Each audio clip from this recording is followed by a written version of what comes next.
If you disabuse yourself of hate, then you would know that African sexuality has always been diverse. What the Global Village has done through the internet is simply to unveil this for us. You don't want to miss the interesting conversations on Demystifying the African Sexuality podcast.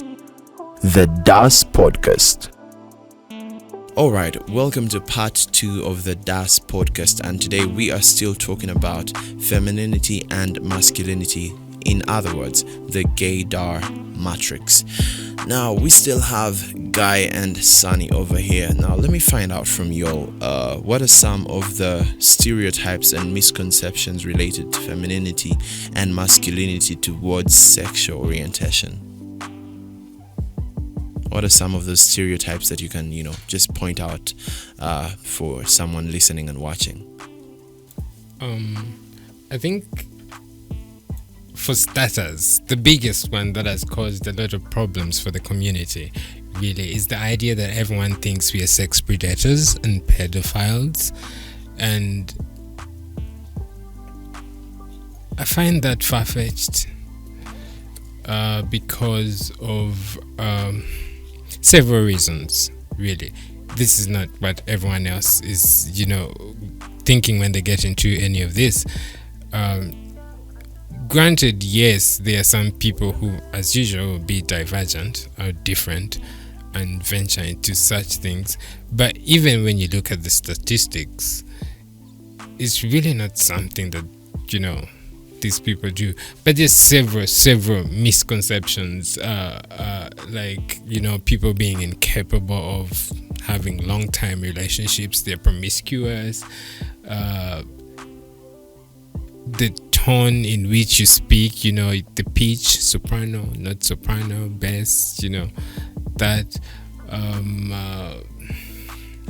having, those besties, the fag hugs, where you have that girl who's your bestie and you're seeing her handbag all over the place. She's either the famous one, and those things. Yeah, and it's several others, a couple of other things that you can do, but the moment you do them, then you're going to be labeled.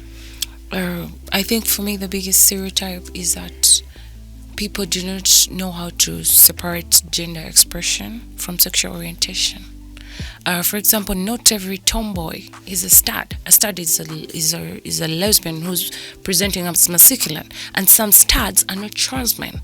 So there is a lot of stigma and stereotyping around that. Not everybody who dresses cross-dresses is part of the LGBTQ community. Some people express themselves in different identities, and it is looked at like, oh yeah, that is one of them. So it is something that is actually a very, very, very big misconception. You will look at a cisgender male presenting as feminine, and you will stereotype them into assuming they're a gay person, and the entire time this is a straight person who just presents feminine. Clearly understood. So let's talk about how you feel. How do you feel about societal perceptions of femininity and masculinity towards the LGBTQ plus community? And could you identify, probably just tone them down a little bit more as you tell us your feelings towards them?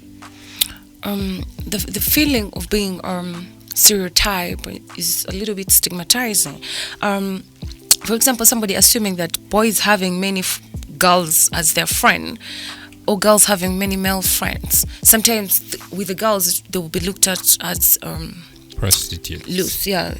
And from the boys' side, they will be looked at like, they're trying to cover up something. That means you're not even free to express yourself or choose your own friends.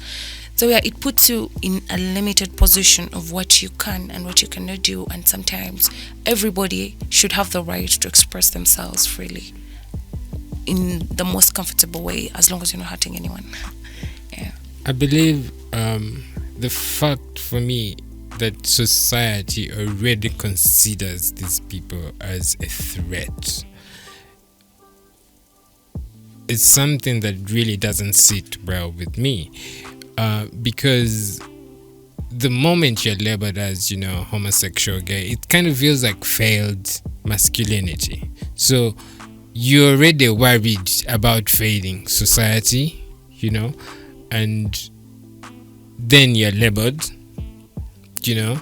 and it's now clear everyone is looking at you as a failure. So you have to find it within yourself to, sort of overcome this. Now, this in itself creates a situation where a lot of people are not really expressing themselves the way they should or being who they are. So everyone is coming off as plastic, everyone is coming off as fake, or even when you try, to really be as authentic as possible, then there's someone there going to police you like, why today that? Yeah. Stuff like men should not cry. Who came up with that? That is you actually taking away the right of my own emotions. I should not feel my emotions because you said so. Please go ahead. I'm sorry to interrupt. Carrying on from what she just said, if I can't self-express, if I can't cry in public, then there's a lot of things that are not going to be expressed, and then they'll come out in a whole different kind of way. So a lot of the times, this is where we'll find some of these things happening, the violence and the name calling and all that. Sometimes it's always people who have failed to express themselves that are, now projecting their things on you, who's either expressing or just have found it within yourself. This is my true self, this is how I'm going to live. And actually, some of these misconceptions and stereotypes can actually be very, very harmful even to spirituality. For example, like the fact that boys who are in church choir or who are church involved, or who you get it, you find yourself, you want to express yourself, maybe you feel more comfort in God, and you can no longer actually associate with church because you're going to be stereotyped. Also, these issues whereby as a male you cannot call your fellow men like a pet name. So I cannot express myself by calling people like, hi honey, and it actually gets worse if you're a member of the LGBTQ community, not just for people who are presenting in an opposite or who are gender fluid, but also if you're a member of the LGBTQ community, you can get beaten up. Right now, I can walk up to a random girl and I'm like, hi darling, you're killing that outfit, and they will go like, oh, she was hitting on me, she likes me, in fact she sexually harassed me. And the whole time I was just expressing myself in a manner that I'm more comfortable with, or in a polite way. You cannot even just be polite to your fellow man right now, because toxic masculinity is all about men don't need the hugs, men don't need to be looked out for, and it is really, really not great, because as the new generation, as a younger generation, we know that men feel the same emotions as anyone else. Giving a hug to your fellow man does not make you less of a man. Yeah. All right. Yes, please. Yeah, and there are also so many invisible barriers that show up, especially now if you're on the sidelines, if you can see them, because sometimes women talk about these things and we never get to understand. But when you're on the sidelines, then you can actually see, oh, now I get what you're saying. Oh, this is actually happened to me. I get it now. And this in itself is how we create inequalities, for ourselves, because then one side is blinded to what's happening to the other group, and then the other group is also blinded. We are all focused on us small, and then we're just like this, waving around in the whole same thing, because we're thinking different things but also fighting the same battle. Actually,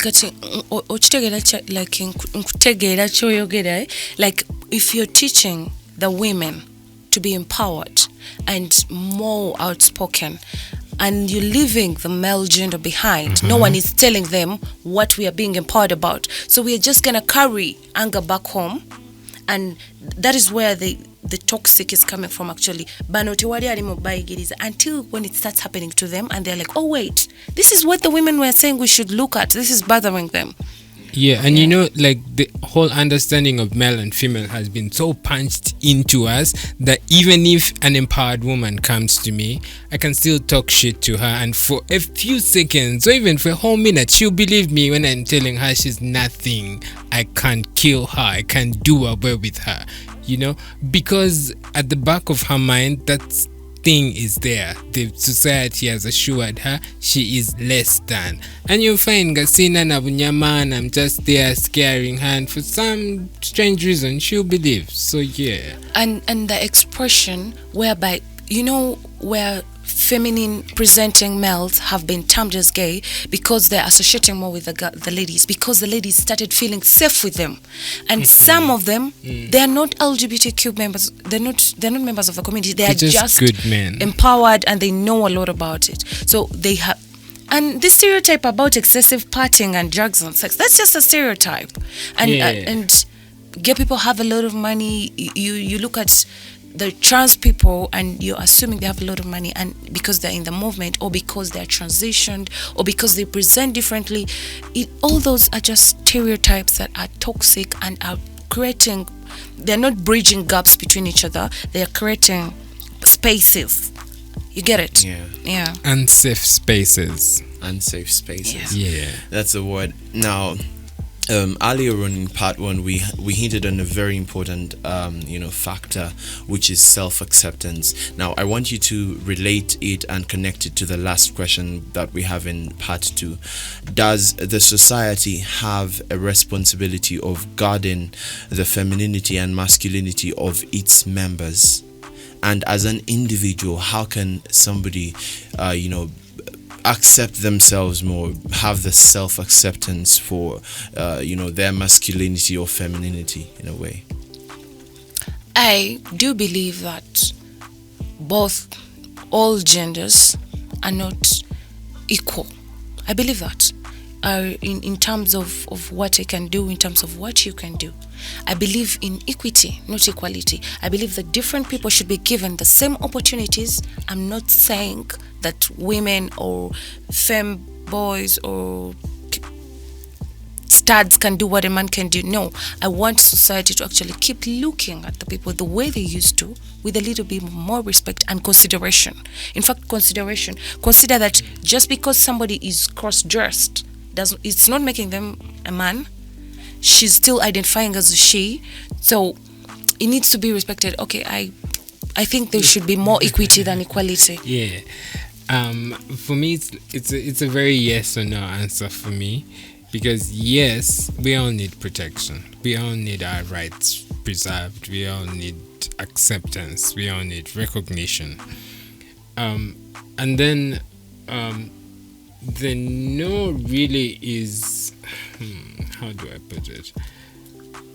No really is because sometimes in a given moment, it's actually the bad guys that are trying to pretend or come across like they're protecting you, and they're just doing it for selfish needs. So that's how you find situations where instead of us getting equity, they are bringing it to us as equality. And in a toxic way of, It's you say very this toxic. is what you want. Yeah. So it's really there. It hangs in a balance. There has to be some really beautiful silver lining harmony that we can, And go I think through. society should stop and listen to your community members, because times have changed. There's some culture norms and traditions that we used to do Totally before don't don't apply apply now, because times have changed. So if society members, society leaders, just stop and listen to the members, ask them what exactly they want on ground. Yeah.